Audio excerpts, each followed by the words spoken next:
हाँ दोस्तों, आज ये वीडियो मैं जेपीएससी पीटी और मेंस एग्जामिनेशन दोनों की स्ट्रेटेजी समझाने के लिए बना रही हूँ। हालांकि मैंने प्रीवियस वीडियो भी बहुत सारे डाले हैं पहले भी, उसको आप जाके मेरे वीडियोस में देख सकते हैं मेरे प्लेलिस्ट में।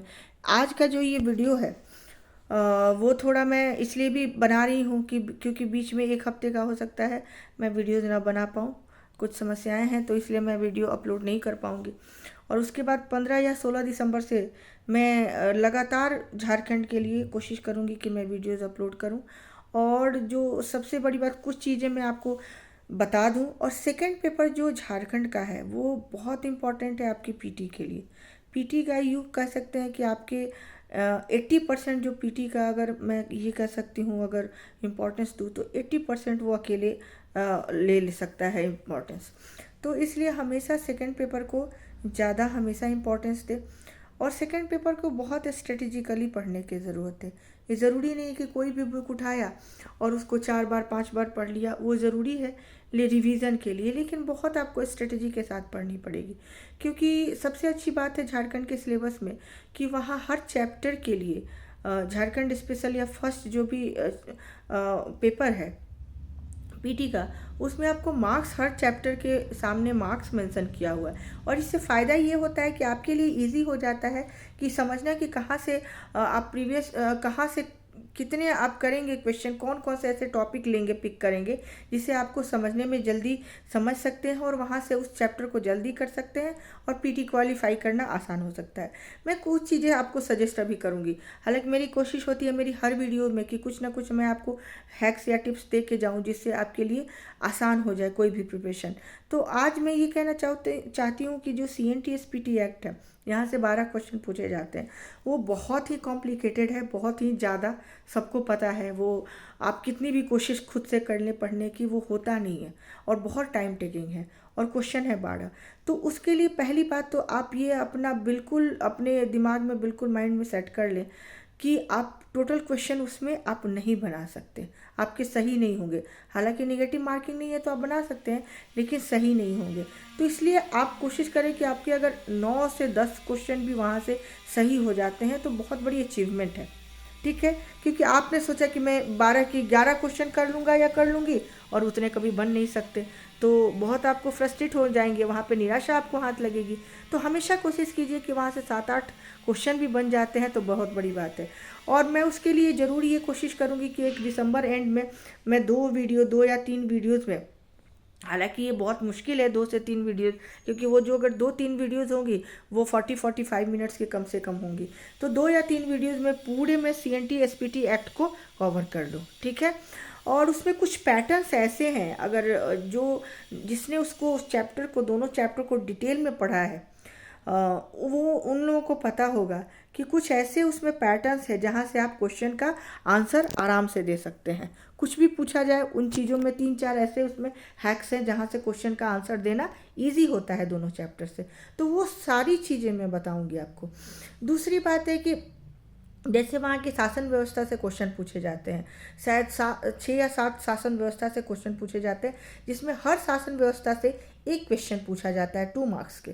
तो एक क्वेश्चन का मतलब कि शासन व्यवस्था को आपको टाइम बहुत उसमें भी टाइम अच्छा खासा लगता है, क्योंकि एक हायरार्की भी दी रहती है। और उसमें दिक्कत यह है कि सबका मार्क्स, सबके जो नाम है, एक शासन व्यवस्था का नाम कभी कभी दूसरे शासन व्यवस्था में कुछ अलग हो जाता है। उस पद की जो जिम्मेदारियां होती हैं वो फिर अलग हो जाती हैं, ठीक है। उनके पावर जो होते हैं वो अलग हो जाते हैं। तो ये थोड़ा सा वो भी कॉम्प्लिकेटेड है। हालांकि वो लोग जो झारखंड से बिलोंग करते हैं उनको समझना वो थोड़ा चैप्टर इजी होगा। तो मैं कहूँगी 3 से 4 शासन व्यवस्था या मैक्सिमम 4 से 5 शासन व्यवस्था ही करने की कोशिश करें, उससे ज़्यादा कोशिश ना करें, ठीक है, क्योंकि 1 नंबर का है एक शासन व्यवस्था से। अब आते हैं दूसरी स्ट्रेटेजी में मैं ये बताना चाहती हूँ कि जो झारखंड स्पेशल में एक चैप्टर है, आपको 1947 से लेकर अभी तक झारखंड में आर्थिक नीतियाँ एवं वहाँ की आर्थिक विकास, ये बहुत इम्पॉर्टेंट है, बहुत ज़्यादा इम्पॉर्टेंट है ये चैप्टर। और यहाँ से शायद 14 नंबर के क्वेश्चन पूछे जाते हैं, जहाँ तक मुझे याद। 14 क्वेश्चन का मतलब हुआ 28 नंबर के क्वेश्चन पूछे जाएंगे। तो ये बहुत इंपॉर्टेंट है, इसके बिना आप मुश्किल है करना। इसको इसको कहीं भी इस चैप्टर को इग्नोर नहीं करें, लेस इम्पॉर्टेंट समझने की गलती ना करें। और उसके बाद सबसे जो ज़्यादा ज़रूरी है, जो मेरे लिए हमेशा टॉप पे रहता है, कहीं के भी पीसीएस आप दे रहे हों, मैं यूपीएससी की बात नहीं कर रही हूँ, स्टेट पीसीएस की बात करी, तो हमेशा ध्यान रखिए कि जिस भी स्टेट का आप एग्ज़ाम दे रहे हो, आज का टिप्स ये, उसकी पहले ज्योग्राफी को समझें। कुछ लोग करते हैं कि पढ़ना शुरू कर देते हैं, उसकी हिस्ट्री पढ़ रहे हैं, ये पर आप कुछ भी नहीं कर सकते बिना ज्योग्राफी समझे। आपको ये बात हमेशा अपने माइंड में सेट करके रख लेना है, बिना ज्योग्राफी समझे कुछ भी वहाँ के आप नहीं बता सकते, कुछ भी नहीं कर सकते। पढ़ना तो भूल जाइए। और फिर पीटी भी इसीलिए बहुत मुश्किल होता है पीटी क्वालिफाई करना। कुछ लोगों का आपने सुना होगा कि एक बार पीटी क्वालिफाई करते हैं तो उनका पीटी कभी रुकता नहीं है। क्यों? ऐसी कोई जादू की छड़ी नहीं होती है, लेकिन कुछ ऐसे उनके स्ट्रेटेजी ज़रूर होती है जिसके सहारे वो पीटी इजीली क्वालिफाई कर लेते हैं। कोई भी, बहुत सारे ऐसे लोग हैं, ठीक है। तो इस बात को आपको ध्यान रखना है कि पीटी एक स्ट्रेटेजी का खेल है, ध्यान रखना है। बहुत मास्टर स्ट्रोक होना चाहिए पीटी में। पीटी को आप रट्टू करके या 6 महीने से 1 साल से पढ़े जा रहे हैं, नहीं, पीटी इतना चाहिए ही नहीं।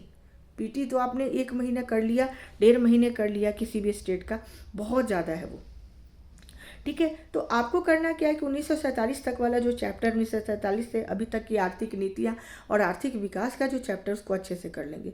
और उससे भी टॉप मैं बताने जा रही हूँ आपको, geological structure of Jharkhand. Most important है। एक बार आपने वहाँ के जियोलॉजिकल स्ट्रक्चर को समझ लिया, हालांकि आपको पता होगा कि रॉक सिस्टम में 3 प्रकार के सिस्टम पाए जाते हैं, इग्नियस, मेटामॉर्फिक और सेडिमेंट्री, ठीक है। उसका मैं आपको एक दिन सबसे पहले तो साइकिल समझा दूंगी कि तीनों के बीच क्या रिलेशन है और तीनों एक दूसरे से में कैसे कन्वर्ट हो सकते हैं। ये सबसे पहले मैं बोर्ड पे आपको एक दिन समझाऊंगी। और उसके बाद ये जब जैसे आप समझ लेंगे, फिर मैं आपको इंडिया के कॉन्टेक्स्ट में रॉक सिस्टम समझाऊंगी। वो आपको समझ जाएंगे तो थोड़ा इजी हो जाएगा कि कौन कौन से रॉक्स की कैटेगरी में कौन कौन से जो भी मिनरल्स हैं, कौन कौन से रॉक्स हैं, मिनरल्स हैं, वो आते हैं। उसके बाद मैं झारखंड का जियोलॉजिकल स्ट्रक्चर समझाऊंगी। अब झारखंड के जियोलॉजिकल स्ट्रक्चर में आप देखेंगे कि ये आपको पता है कि पेनिनसुलर का नॉर्थ ईस्ट पार्ट है, आपको पता है। तो ये नॉर्थ ईस्ट पार्ट है, लेकिन उसकी खासियत है कि यहाँ मिनरल्स बहुत ज़्यादा है। अब क्या कारण है कि यहाँ मिनरल्स ज़्यादा है, तो उसमें मैं 1-2 चीज़ें बता दूं कि यहाँ का 90% जो पार्ट है झारखंड का भूभाग है, वो आर्कियन रॉक्स का बना हुआ है। आर्कियन रॉक्स को आपको पता होना चाहिए, ये फंडामेंटल रॉक्स है। आर्कियन रॉक्स कैसे बनता है? जब अर्थ जब गर्म थी, बिल्कुल लावा की तरह थी, तो उसका क्या हुआ, धीरे धीरे कई करोड़ों साल के बाद इसका क्या हुआ, सबसे पहले इस ठंडा हुआ, कूलिंग हुआ सबसे पहले, उसके बाद इसका सॉलिडिफिकेशन हुआ, इसका ठोस रूप में वो कन्वर्ट हुआ। ठंडा हुआ तो ठोस रूप में कन्वर्ट हुआ, और ठोस रूप में कन्वर्ट होने के बाद जो इसका जो क्रस्ट है, ऊपर का पार्ट है, वो जिस रॉक से, वो जो रॉक है जो भी उस पर जमा रह गया, रॉक वही है, जो रॉक है वो हो गया आर्कियन रॉक। तो आर्कियन रॉक को इसलिए हम फंडामेंटल रॉक कहते हैं। और आर्कियन को 2 भागों में डिवाइड करते हैं, आर्कियन नीस एंड सिस्ट और दूसरा धारवार। तो इस तरह चीज़ें मैं आपको समझाती जाऊंगी।